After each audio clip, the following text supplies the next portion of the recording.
conduit à tenir, devant un ictère chez l'adulte. Voici une présentation clinique, selon le dosage de la bilirubine conjuguée BC, ou de la bilirubine non conjuguée BNC. On a deux situations, soit les selles décolorées avec les urines foncées,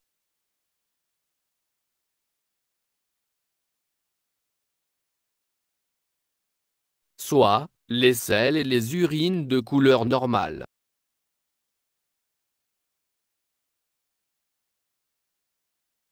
En cas de selles décolorées et les urines foncées, la bilirubine conjuguée BC est augmentée. En cas des selles et des urines de couleur normale, la bilirubine non conjuguée BNC est élevée. Hyperbilirubinémie conjuguée est secondaire à une cholestase ou pas de cholestase. Hyperbilirubinémie non conjuguée. On complétera l'examen par la formule numération sanguine FNS, à la recherche de chysocytes, réticulocytes, et aptoglobine.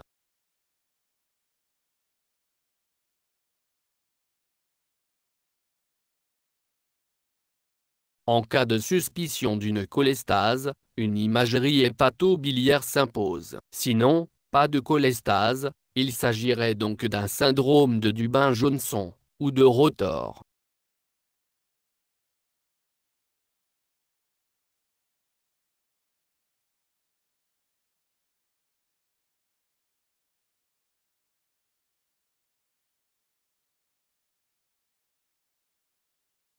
Cette hémolyse avec bilirubine non conjuguée BNC, élevée, se traduit par une anémie hémolytique dysérythropoïèse. S'il n'y a pas d'hémolyse, il s'agirait d'un syndrome du Gilbert, ou de Crigler-Najjar.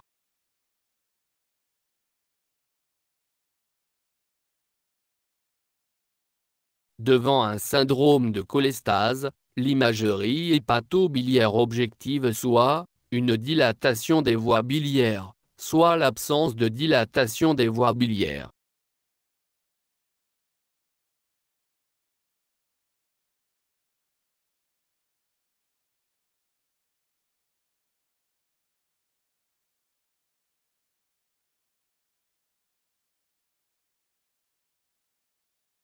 L'obstruction biliaire peut être luminale, pariétale, ou extrinsèque.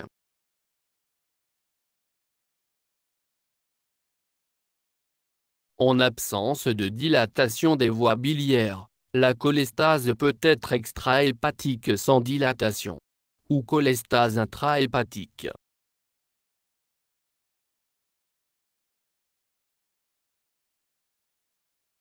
Dans ce dernier, l'atteinte peut être au niveau des petits canaux biliaires,